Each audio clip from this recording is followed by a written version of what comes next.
Bruce Friedman of Adult Site Broker, and welcome to Adult Site Broker Talk, where each week we interview one of the movers and shakers of the adult industry, and we give you a tip on buying and selling websites. This week we'll be speaking with Mike Stabile of the Free Speech Coalition in part one of a two-part interview.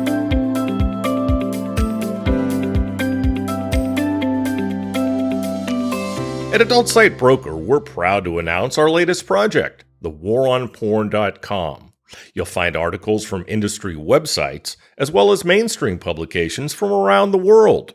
It's designed to raise awareness of our industry's plight in the war on porn and the numerous attacks on our industry and online free speech by hate groups, the religious right, and politicians. You'll find all that and more at thewaronporn.com. You've probably noticed our new podcast site at adultsitebroker.com. It has a more modern look with easier navigation and more information on our guests, including their social media links. For more, go to adultsitebrokertalk.com. And we've doubled our affiliate payouts on ASB Cash. Now, when you refer sellers or buyers to us, you're going to receive 20% of our broker commission on any and all sales that result from that referral for life.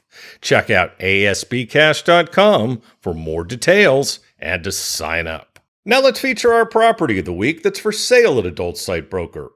We're proud to offer a gay blog that's been in business for over 12 years. The blog highlights new talent in the gay space, gay porn news, mainstream gossip, and a just for fun section. The members area has lots of content you won't find in the free area. The site only takes 25 hours a week to maintain. The monthly costs are minimal, so the site is very profitable.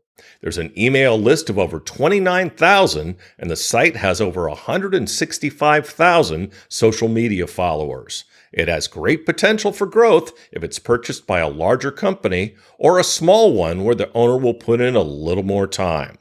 There are over 600 member posts, including videos and images. The traffic is all organic, direct, and social media. No ads have been purchased. Users come primarily from the USA, the UK, and Australia. Only $450,000. Now time for this week's interview. My guest today on Adult Site Broker Talk is Bill Schwab of Monogamish. Bill, thanks for being with us today on Adult Site Broker Talk. Hello, good to be here. It's good to have you. Now, Bill is the founder of Monogamish, a groundbreaking dating app that's shaking things up. Bill is a visionary who's using his tech knowledge and business experience to redefine the way we approach dating. It's all about empowering people to ditch old school relationship rules and really explore what they want. When he's not on the front line pushing for the future of dating, he's busy making sure Monogamish users get the absolute best user experience. Monogamish believes the world needs to celebrate all types of relationships and not just monogamy. They're here to inspire the new wave of relationships by uniting and empowering everyone who wants to date. It's a networking hub connecting the consciously like-minded through purposeful and meaningful matches. Monogamish is a judgment-free space where you can openly express your identity, individuality, sexuality, and desires. Whether it's casual dating or long-term commitment, Monogamish can help you find someone or more special people. Love doesn't discriminate, and neither does Monogamish. They're LGBTQ plus friendly and will help you find a match no matter your gender identity. They focus on helping people find other like-minded people and building connections. Plus, privacy and security are their number one priorities. Monogamish just had a relaunch where the platform was fine-tuned to ensure the utmost stability and optimal user experience. They're also focused on forging partnerships and collaborations with other forward-thinking companies. Their aim is to provide users with not only an excellent platform, but also exclusive deals and promotions that enhance their experience on the platform. Plus, they'll soon add an affiliate program. So how'd you like your commercial, Bill? Yeah, it's good. So, Bill, why don't you tell us more about yourself and Monogamish? Yeah, sure. I'm Bill from Melbourne, Australia. I come from a relatively entrepreneurial type of background. I've always been inspired to be a bit of an entrepreneur and always tried to reach management level in whatever I was sort of doing. I come from a security kind of background. I've had 15 years in security and most recently was a general manager for a large security company. But during COVID, a lot of that work went quiet. And so I found myself a lot of free time. And that's how I sort of came and created the app. I sort of identified a space that needed a better type of solution for people that were like myself, looking for other relationship type structures in the non-monogamy space, as opposed to just finding other people to hook up with. And we started out with a beta in early 2020, 21, kind of grew from there. Sounds good. So was designing Monogamish at all having to do with your own personal life and your own personal experiences? Yes, it was. It came out of necessity from our own experience. I found that the platforms that were available to us here in Australia at the time were not great. Even the leading one, which I won't necessarily mention, it wasn't really great experience. And the users on there, particularly for males, I was partnered at the time, so I could see the difference between the response for males and females. But females got a lot of male attraction, and then the males got a lot of scammer attraction. So decided to go and sort of create our own space and lead in with something a little bit different. Sure. So what did you do specifically before founding Monogamish? I was the general manager of a large security company, and I oversaw the operations of Victoria and a bit of South Australia. And that included within the vicinity of the 30 to 40 nightclubs, pubs, bars, those type of things, and around 300-400 staff. Okay. What's your opinion of the overall online dating landscape? Challenging, I would say. It's still growing. I don't think we've still seen the peak of the dating industry as yet. We're starting to see a lot more applications created for niche markets, which is good, which I support. I think it's a good way to be able to create more better focused community groups and having applications specific for those community groups. But it's still early days. I think it hasn't completely matured, so there's still room for growth. Okay. Yeah. In fact, I had a gentleman on the other day. That episode will run prior to yours, called Get Kinksters. And he's dealing strictly with the kink community in dating. So you're right. I think you're seeing a lot more niche dating sites and dating apps. Yeah, I agree. And Meet Kinksters, is it Brad? Yeah. Yeah, I've known him. I'm following his journey and things like that as well, and definitely supporting his cause. Yeah, I have a feeling there might be some good synergy between the two companies. Yeah, absolutely. Yeah, I wouldn't say that we're in the similar space or just a little bit different. We are in a similar space, but we're not in the same space. So, yeah. For sure. Now, I've looked at Monogamish, and it's pretty awesome. But with so many options, why does the world need another dating app?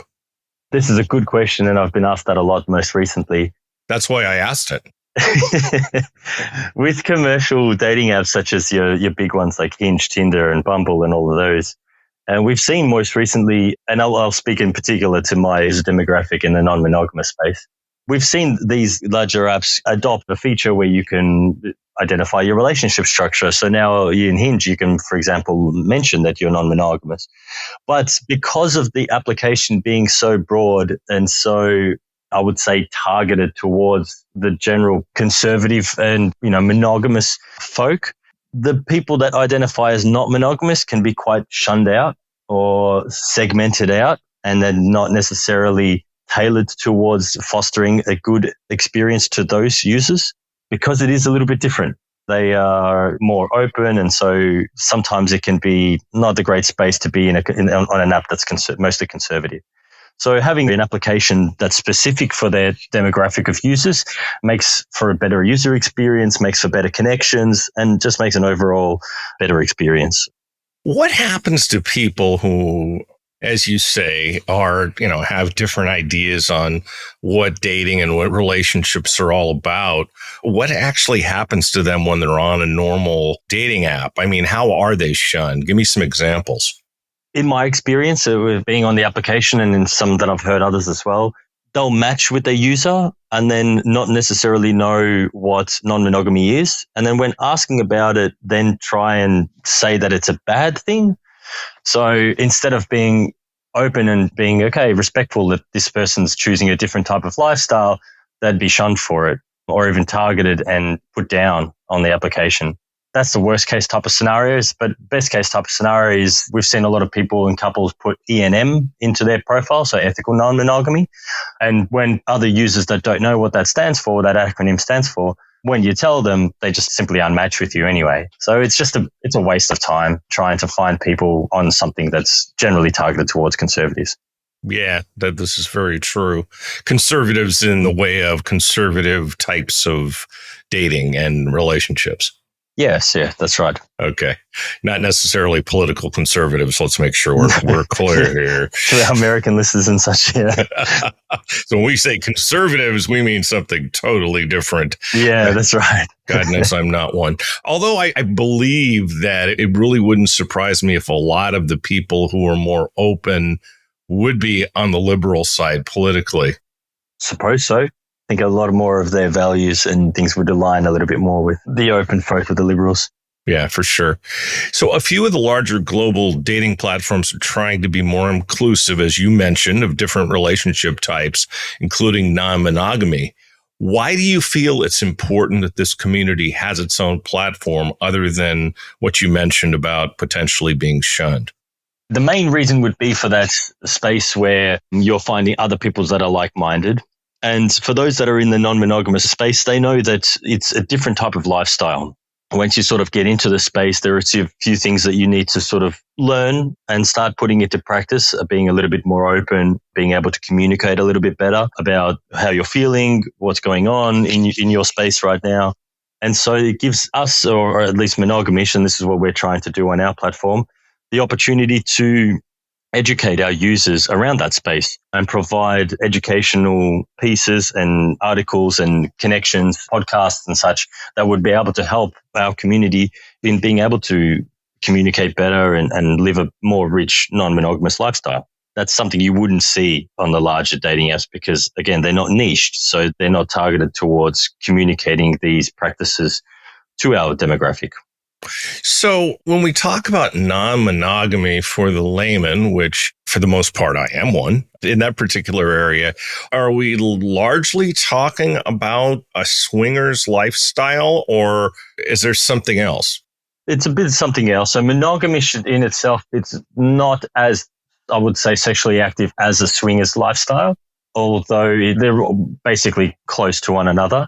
But there are other type of relationship structures there as well, because we understand that although our application is relatively targeted towards that monogamish, hence the name, we do understand that there would be other type of relationship structures that would come onto the platform as well. And so we've incorporated that into the application. Users can choose their relationship structure, be it, a closed relationship or an open one. We even have the option for those that were stumbled across the application that are monogamous, but would like to know a little bit more and sort of dabble in the space. So we have that option on the relationship part of the profile as well, actually. So we're open to all of it. And we do have communication pieces around most of them. Yeah, you mentioned a podcast and you also mentioned more information. Maybe you can get into a little bit more detail about that. Sure. So in the platform itself, you'll find there's a new feed type of structure.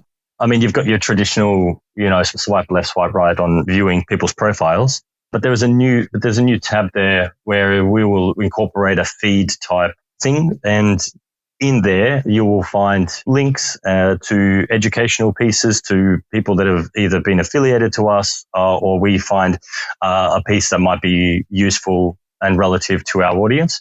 And so we include that into the feed. And furthermore, we also have deals and promotions, and something you mentioned in the intro is that we offer special tailored deals and promotions to our users, and that also will appear in the feed. Okay, interesting. Is there like a discussion forum, anything like that? Nothing like that. Sounds like a good idea. Yeah, I think moderating that would be a challenge. Yeah, that's not something I'm prepared to do at this point. But yeah, it could be on other channels and we're happy to sort of link that, but not at this stage. There's no actual chat. Okay. What are some of the unique features available on Monogamish that you're not going to find on normal dating apps? So the most prominent is the one that we're one of the first, and I'm not sure if there's any other dating app that allows this, but where we allow linking up to 6 profiles to your profile.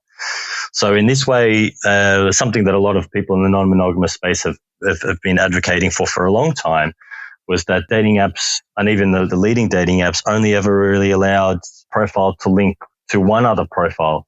So favoring that the relationship hierarchy structure where there was only one primary partner, say, for example, and not allowing a polyamorous relationship to be able to really show their relationship dynamic accurately on the profile, because you would have to only choose one of your 2 partners. So we've opted for 6 because anything more than 6 would be a bit of a back office coding issue. But we started out with 6 and we'll see how we go. I haven't had too many users utilize that to their advantage just yet. But then again, we're early days, so we don't have too many users on the platform just now. We've only been live for a couple of months with the new version and slowly growing. So are you doing things to educate the users you have on those types of features?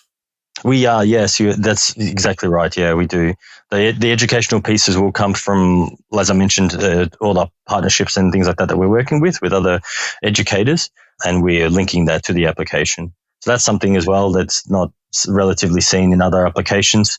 Yeah, that's definitely a feature on our application that nobody is really doing. Okay. Share a little bit about the user demographics for Monogamish. Are there certain age groups or geographic locations that seem to be more active on the platform? Yes, there are. So when we launched, I was interested to see where it would sort of grow organically.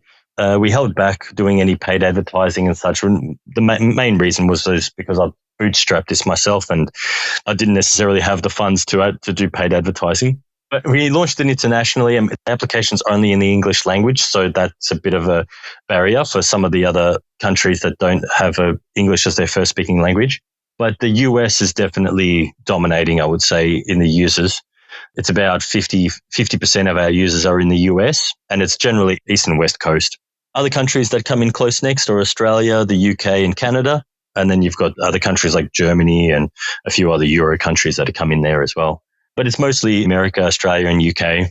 That's interesting because you mentioned East and West Coast. I could tell you a joke. A former girlfriend of mine, I'm from San Francisco and she was from New York, and she had a joke about the East Coast and West Coast and what was in between, but I won't get into the whole joke because it'll offend some people that live in the Midwest and the South. But people on those coasts do tend to be more liberal, both politically and otherwise. Might have something to do with the warmer weather. I don't know. It's just the way it is. People on those coasts tend to be a lot more liberal in every which way. So that's kind of interesting. And then on the other hand, in the Bible Belt, well, that kind of says it all, right? I don't think the local preacher is going to suggest you go on Monogamish. No, he wouldn't. Let's say today I'm looking to join a dating app. Why would I choose Monogamish?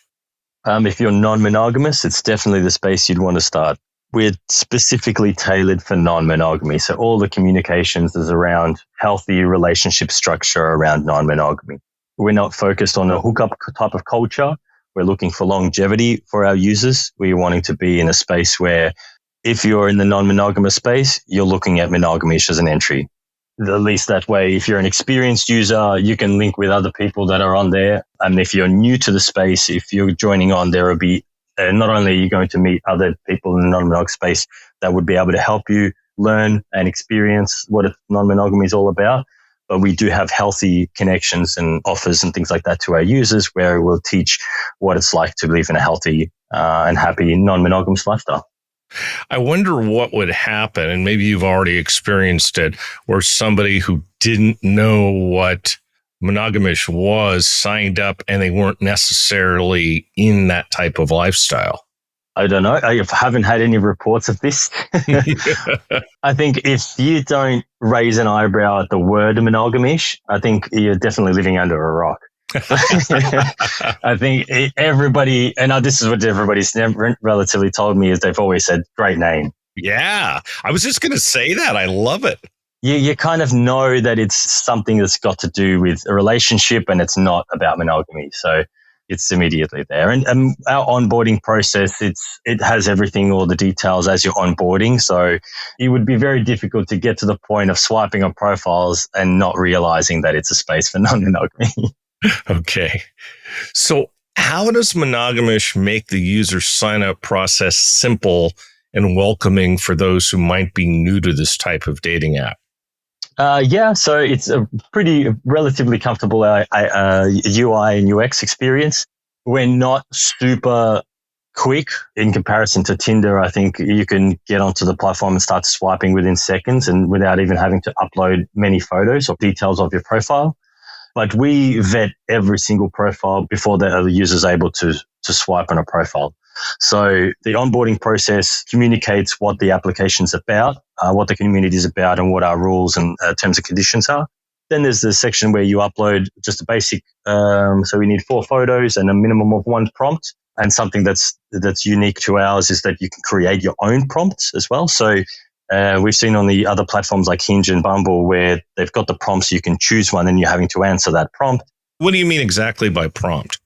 Oh, okay. So there's a little section where it used to be in the old dating apps, there used to be what you'd call an about me section or your bio, for example. And in the Bumble and the Hinge apps, for a comparison, we've got sections where you've got 2 or 3 of those sections where you can pick a question, like a pre-input question, and then you answer that question so to make your profile look fun and whatnot. Mm-hmm.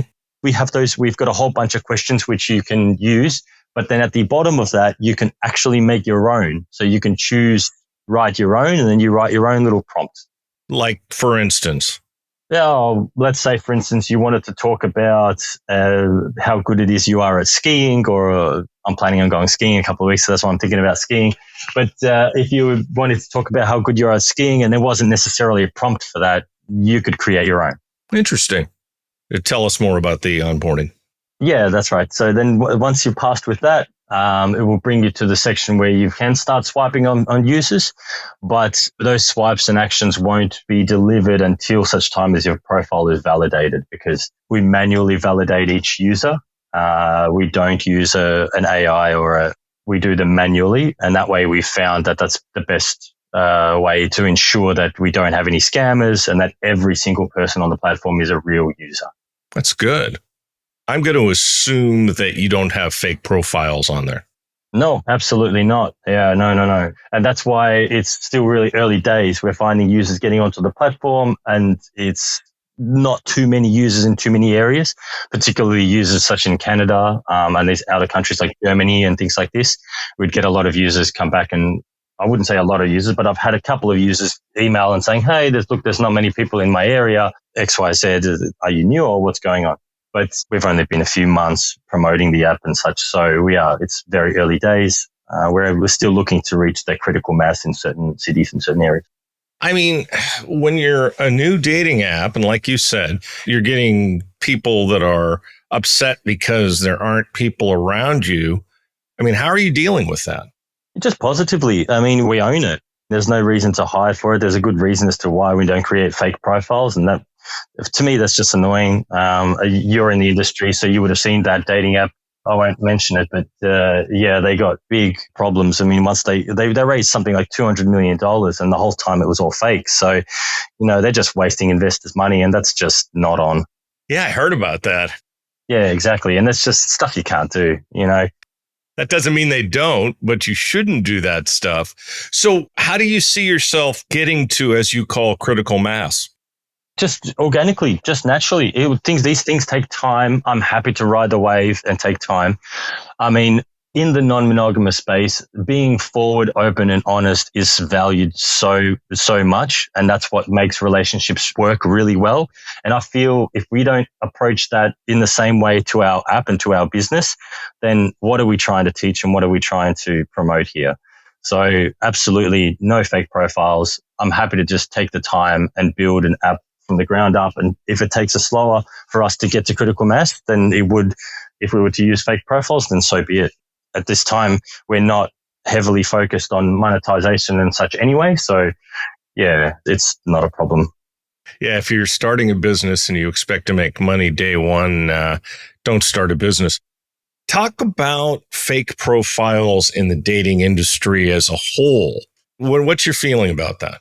I don't like it because I get it. The whole point of it is to get users on the platform as much as possible so that the way the screen time, the on-screen time or in-app time is up there so that way they can monetize the user as much as possible.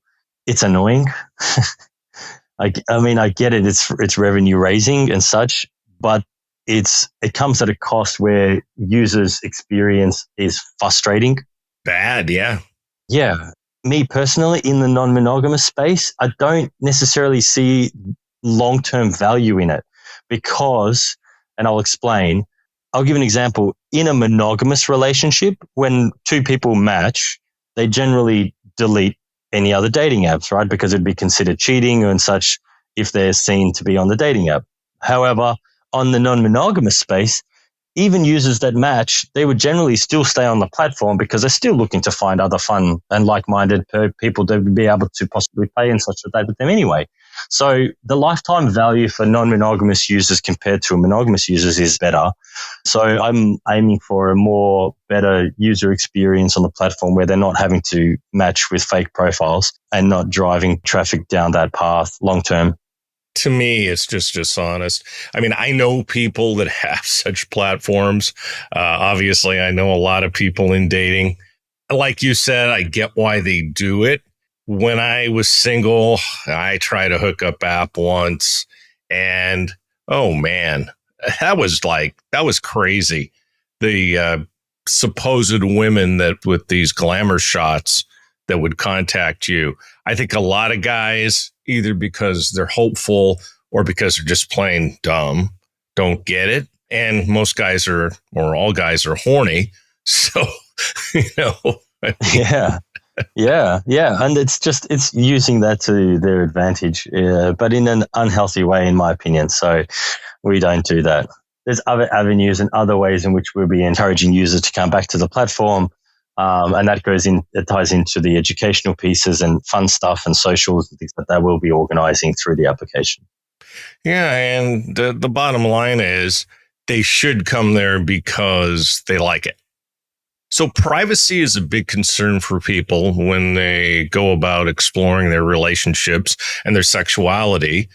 How does Monogamish manage the issue of privacy and security? So from the user's perspective, there's definitely a tier. Any subscription offers you the option to hide your profile photos. As a basic, every user has the option to choose their own name or synonym or nickname on the profile, so users don't have to use their real name. And then in our level, in our back offices, the privacy stuff is heavily guarded, and we don't sell data. Some companies sell user data for advertising purpose and revenue raising and such. That's something we don't do. There's other ways in which we make money through the application, how we've chosen to monetize our application. And although that's not the focus for us at the moment, is we're only in we're in a growth period. So we're just looking for user acquisition at this time. But when we get to a point of past user mass and we look to properly monetize it, our main revenue would come from subscriptions. But there's a couple of other ways in which we make money there as well, but they wouldn't be considered unethical or, I get it. And let's face it, with all the privacy laws now, you're really setting yourself up for trouble if you're selling people's data. Yeah, you need to be super careful with that. You need to notify your users that's happening, even though it's a simple tick. But it's so common. Most people kind of expect it, and they're generally quite surprised when they go on the application that doesn't sell their data, particularly something like a dating app or a fan finding app. Well, your background is in online security. How helpful is that, having a dating app now? Yeah, definitely really good. We've got really good security features and things like that in the back end, so users can feel confident and comfortable that their information that they're putting onto the platform is safe. Well, yeah. I mean, we had the whole Ashley Madison thing maybe 5-6 years ago. That was quite a fiasco. Yeah, that's right. I'm sure that discouraged a lot of people from even going on dating apps. Yes and no. I think people have kind of long forgotten about that. I mean, here in Australia, we had a data leak with a large telco company. But even then, it's sort of nothing really too damaging came out of that.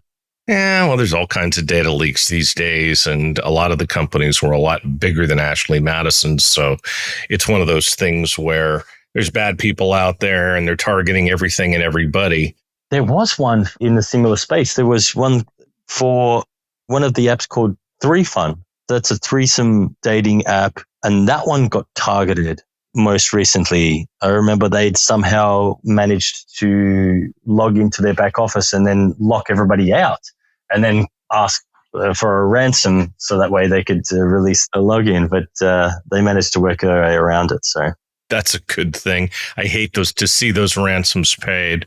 Those people are just, abominable. And when they get compensated for committing crimes, it really bothers me. Ditto. Yeah, I don't support that. Yeah. So you're based in Melbourne. How would you describe the dating scene in Australia, especially in regards to non-monogamy and different types of relationships? Is it becoming increasingly accepted? Yes, very much so, I would say. We are very progressive and forward-thinking country. I think it's definitely accepted. I wouldn't say that if you're non-monogamous, then you'd have to be worried about that. We're a very open country. Yeah, my developer's from Australia. I think I told you that. And I just love Aussies and the way they look at life. Yeah. We're a pretty chill country. And we've got a particular type of suburban area where it's definitely progressive. In Melbourne, it would be your Brunswick. Just the Smith Street there is very open to gay communities and other LGBTQ plus communities. Yeah, we're very open to these ideas. Yeah, you talk about the LGBTQI plus community. I'm from San Francisco, and I think Melbourne is a lot like San Francisco in that way, isn't it? I don't know. I'll have to come up and visit and let you know. I've never been to America, so yeah. It's a great city. It has its issues these days, like a lot of big cities in America, but San Francisco is still a marvelous place. I'll take you to a Giants game if we're both out there at the same time. So Monogamish offers a premium paid subscription option with additional features for users to take advantage of. Do you see that people are willing to pay for an improved dating experience? Yes, they do. Even when I had the first version of the application and we were just a beta, I was stunned to see people pay for subscription and certain tiers of subscriptions, even when we were super early days. So it just showed that, yes, there are users on the platform that are willing to pay. And like I mentioned, it's not a focus for us right now. We are looking to grow user and then tailor the application to our users so that it's a better experience for them. And then we can justify charging or having the option for users to upgrade. I mean, even at this point, we definitely have people subscribe. There was a purchase yesterday and there was a few purchases a couple of days before that. So people definitely do pay. That's awesome. So looking ahead, what are you most excited about in terms of Monogamish's development? Do you have any targets or changes you're looking to achieve? Yes. So I mentioned it earlier, is the feed. We're just ironing out how that's going to work. And we're probably weeks away from launching it or incorporating at least the first part of it. Probably by the time this drops in September that it'll be there, or October, actually. Sorry. Yeah, by the time this releases, it'll probably be in there already. And the feed structure will be something a bit new. It'll be connected to the profiles will appear on the feed as well, along with the educational pieces and deals and promotions and social happenings and things like that around the user's local area. All of that kind of stuff will be sort of in the feed, sort of close to your Instagram or Facebook type of feed structure where you're scrolling and things will appear. By the way, you mentioned partnerships, and since this is a B2B podcast, what types of companies are you looking to work with? Anyone, really. If you're seeing that our users or this demographic is your target and your target audience, then absolutely we'd be happy to work with you. We've got a monthly newsletter that we push out as well, along with being the application, having that feed structure where you could advertise your business or products or services. Absolutely. I'm open to communicating and discussing what that might look like. By all means, reach out to me. And sure, you'll probably ask me how to reach out to me at the end of the podcast anyway. So why don't you tell us now? You just LinkedIn and or Instagram. It doesn't really matter. Whatever's most convenient for them. But you can always find me under Bill Schwab. Or they can hit me up on my site and I'd be glad to do an introduction. Not a problem. And your socials will be on the podcast page if you're a good boy and you fill out your form that I send you. How can we keep up with you and the developments at Monogamish? LinkedIn is definitely what I'm kind of posting what we're doing in the back end, but we're only just now starting to do a proper posting on the Instagram page. I had a pretty basic Instagram page there for a while, just only to, reserve the name. And the Instagram page is Get Monogamish, similar to our website, so getmonogamish.com. But we're only just getting started in that space now. And I'll spell that for people, Monogamish. Are you on Twitter? Yes, we are, yeah. Although that one's not super active either. Well, they can find you there. So what's next for Monogamish? Just growth. Well, our focus areas at this time is just Australia, the UK, and America. The main focus is Australia at this point. The next one would be America. But it's just getting the platform working correctly and having the user experience really good. That's the main focus. Yeah, because before you want to invite a lot of people in your house, you want to make sure you redecorate it, right? That's right. You want to make sure it's clean and ready and the food's out there on the table ready for people that are wanting snacks. And if you've ever been to a party, if you know what I'm talking about. I've actually been to industry events where they just had like chips as food. And I'm like, oh, God, why are you people inviting people here? You want a bit of a range. You want to have your fruits, your chocolates, your lollies, and your party pies and a couple of proper sandwiches and things like that. So if you have a good set up for a good party, I think it'll be very attractive and enticing for users. So we're just organizing that right now. In the next couple of months, the feed structure will be in the app, and then we'll have the opportunity to link in all the educational pieces that we have and all the affiliates that we have that are all in the educational space around non-monogamy and everything. And it would be a very comfortable and really nice experience for our users. You made me hungry for breakfast since I haven't had it yet. Well, Bill, I'd like to thank you for being our guest today on Adult Site Broker Talk, and I hope we'll get a chance to do this again soon. Yeah, me too. Thank you so much, Bruce, and thank you so much. Thank you. My broker tip today is part 2 of how to buy a site. Last week, we discussed first deciding the type of site you want to buy, and then establishing what your budget is. Next, it's time to look for your new website. So where do you look? Well, Adult Site Broker is a great place to start.